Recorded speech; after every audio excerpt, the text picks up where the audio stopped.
గత వైసీపీ ప్రభుత్వ హయాంలో చాలాసార్లు టీడీపీ వాళ్ళు చేసినటువంటి ఆరోపణ ఏంటంటే ఋషికొండకి గుండు కొడుతున్నారు అని.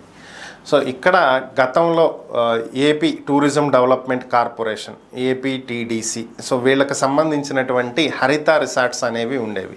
సో వీళ్ళు ఇక్కడ టూరిస్టులు ఎవరైతే విశాఖను చూడటానికి వస్తారు, పర్యటన కోసం ఇక్కడికి వస్తారు టూరిస్టులు, వాళ్ళు ఇక్కడ హరిత రిసార్ట్స్లో స్టే చేసేవాళ్ళు.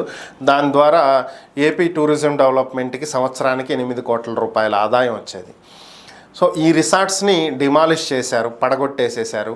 దీని మీద కొత్తగా నిర్మాణాలు చేపడుతున్నాము, టూరిస్టుల కోసం కొత్త భవనాలు నిర్మిస్తున్నాము, దీన్ని చాలా అందంగా తీర్చిదిద్దుతున్నాం, టూరిజం డెవలప్ చేస్తున్నామని చెప్పి గత ప్రభుత్వం చెప్తూ వచ్చింది. అయితే లేదు, ఇక్కడ జగన్ తన ప్యాలెస్ లాగా ఇక్కడ నిర్మించుకోబోతున్నారు అనేటువంటి ఆరోపణలు అప్పట్లో టీడీపీ నాయకులు చేస్తూ వచ్చారు.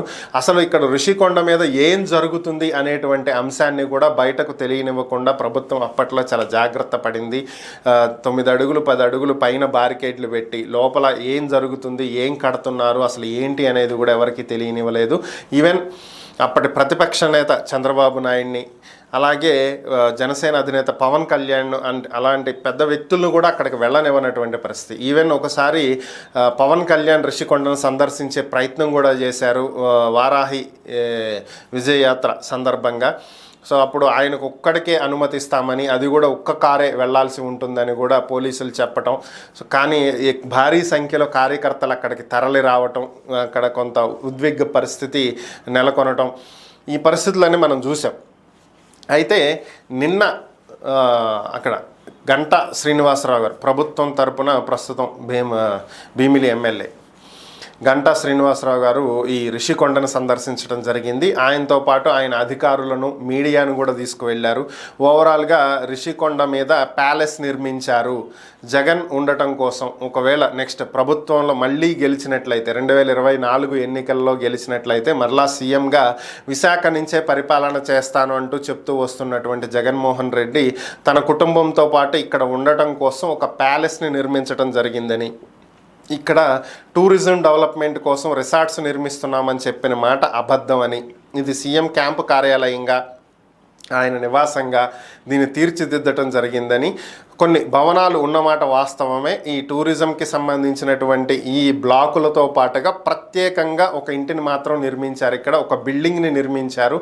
దీని వ్యయం 91 కోట్లుగా లెక్కల్లో చూపించినప్పటికీ కేవలం దీన్ని చదును చేయటం కోసమే దాదాపుగా 95 కోట్ల రూపాయలు ఖర్చు పెట్టారని, ఓవరాల్గా ఈ ఒక్క బిల్డింగ్ నిర్మించడం కోసం 500 కోట్ల రూపాయల ప్రజాధనాన్ని వెచ్చించడం జరిగింది అని చెప్పి ఆయన నిన్న కొన్ని ఫోటోలు కూడా విడుదల చేయడం జరిగింది. 23 లక్షల రూపాయల బాత్ టబ్ ఇక్కడ ఏర్పాటు చేశారని, ఇవి గతంలో కూడా వచ్చినాయి.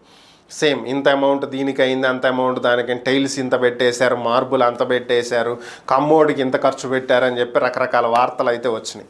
సో ఓవరాల్గా నిన్న అయితే వీటికి సంబంధించిన ఫోటోలను కూడా ప్రచురించడం జరిగింది, బయటికి సోషల్ మీడియాలో విడుదల చేశారు. దాన్నే టీడీపీ అఫీషియల్లో కూడా వాళ్ళు పెట్టుకోవటం జరిగింది. సో దీనికి సంబంధించి వైసీపీ నేతలు స్పందించడం జరిగింది. ఋషికొండ మీద చేసినటువంటి నిర్మాణాలు ముమ్మాటికి కూడా అవి టూరిజం డెవలప్మెంట్ కార్పొరేషన్కి చెందినవే, అది జగన్ సొంత భవనాలు కానే కాదు, అది ప్రభుత్వం ద్వారా నిర్మించబడినటువంటి భవనాలు. ఇక్కడ వాటిని ఏమి జగన్ ఇప్పుడు తీసుకెళ్ళిపోవట్లేదు, జగన్ ఏమి వాటిల్లో ఉండటము లేదు. సో ప్రభుత్వం మారిన తర్వాత వాటిని ఎలా వినియోగించుకుంటారు అనేది వాళ్ళ ఇష్టము.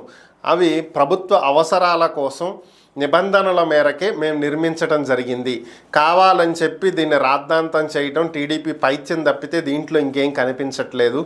ఎప్పటి నుంచో విశాఖ ఆర్థిక రాజధాని చెప్పుకుంటూ వస్తున్నటువంటి చంద్రబాబు నాయుడు విశాఖకు చేసింది ఏమీ లేదు.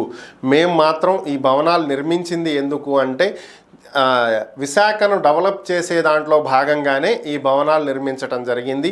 ఒకవేళ ఏవైనా ముఖ్యమైనటువంటి కార్యక్రమాలు, సదస్సులు, మీటింగ్స్ ఇలాంటివి జరిగినప్పుడు కేంద్రం నుంచి వచ్చేటువంటి పెద్దలు స్టే చేయటానికి విశాఖలో లేవు, ఎక్కడో హోటల్స్లో స్టే చేయాల్సి వస్తుంది. కాబట్టి ఒకవేళ రాష్ట్రపతి, ప్రధానమంత్రి, గవర్నర్లు ఇలాంటి ముఖ్యమైనటువంటి ప్రభుత్వానికి చెందినటువంటి వాళ్ళు వచ్చినప్పుడు స్టే చేయటం కోసం వీటిని ఏర్పాటు చేయటం జరిగిందే తప్ప వేరొక ఉద్దేశంతో కాదు అనేది వైసీపీ నేతలు చెప్తున్నటువంటి వివరణ.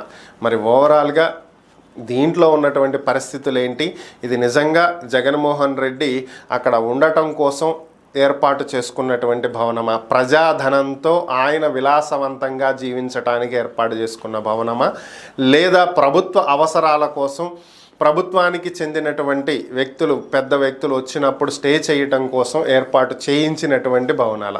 మీ కామెంట్ రూపంలో మీరు తెలియజేయండి మీ అభిప్రాయాన్ని.